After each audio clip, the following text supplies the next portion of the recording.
Hello, welcome back, people of the world. Okay, nat biology and cells today. There's four main types of cell that you need to know about. Green plants, animal cells, unicellular fungi, and bacteria, okay?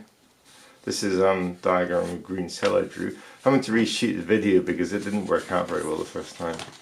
There was too many faults. So, green plants, animal cells, unicellular fungi, and bacteria. The basic structure of a cell is there is inside, well, you see the surrounding edge. That's the, on the outside it has a cell wall, and the inside is a cell membrane. There's a large central vacuole here for the liquid. Okay, there's a nucleus with the DNA in it. There's ribosomes, these dots where protein synthesis occurs.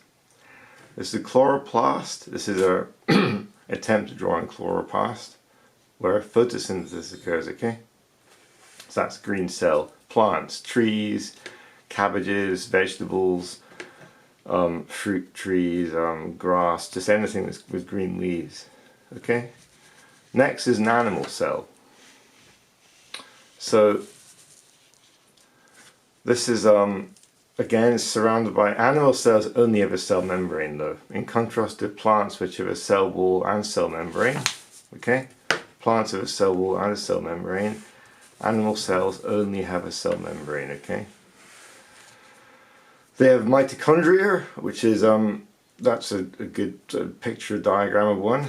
These lines are not joined together; they're separate. They're folds on the inside of it. That's where respiration occurs. The cytoplasm, the ribosomes where protein synthesis occurs, and there's DNA, sorry, the nucleus which contains DNA, okay? So, yeah. Plant cells have a cell wall and a cell membrane. Animal cells only have a cell membrane.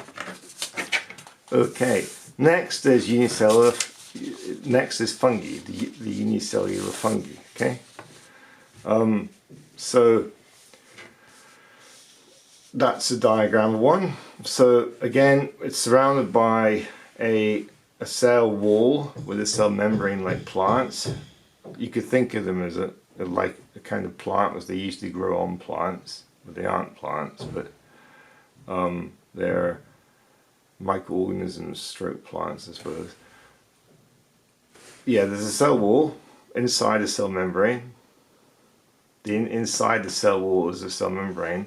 There's ribosomes here. Sorry, that's a mitochondria. Okay, that sketch there. There's a large central vacuole. There's ribosomes and a nucleus of the DNA. Okay. And last but not least, bacteria.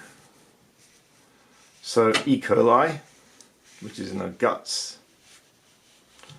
So this is again surrounded by a cell wall with a cell membrane on the inside. Bacteria, unlike fungi and animals and plants, bacteria do not have a nucleus. Okay. Please excuse the builder banging. It's very okay. Unlike plants, animals, and fungi that have a nucleus, bacteria do not have a nucleus. They just have a circular loop of DNA, okay? Circular DNA as a sort of big loop, like an elastic band. It's not stretchy though. They have a circular plasmid and they're ribosomes, okay? When I said like an elastic band, it's circular like an elastic band, but it's not elastic. So there is a small circular plasmid, a circular DNA loop, ribosomes, a cell membrane, and cell wall. Okay? And there's no nucleus. Okay. Next. I mentioned mitochondria and chloroplast. These are what's called organelles. Okay? Organelles are, I suppose, the organs in a cell where cell processes occur, functions occur, chemistry occurs. So you get respiration in that, photosynthesis in that. And there are other organs as well, but you don't need to know about those. So yeah, these are called organelles, okay? Organelles. Okay. I mentioned the nuclei of plants and animals and fungi, which all the nuclei and nucleus have DNA, which is arranged as chromosomes. Okay. Chromosomes are generally this kind of shape. Okay, like that, and or you could draw them when they're doubled up like this. Okay, that's the shape of chromosomes. Okay, so the arrangement of DNA in animals, plants, and in fungi, animals, and plants is as chromosomes. Okay. I said organelles are specific functions. Chloroplast is where photosynthesis occurs. Mitochondria is where respiration occurs.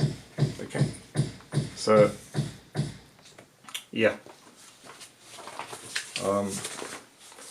Have a good day, and I'll be back for the next lecture.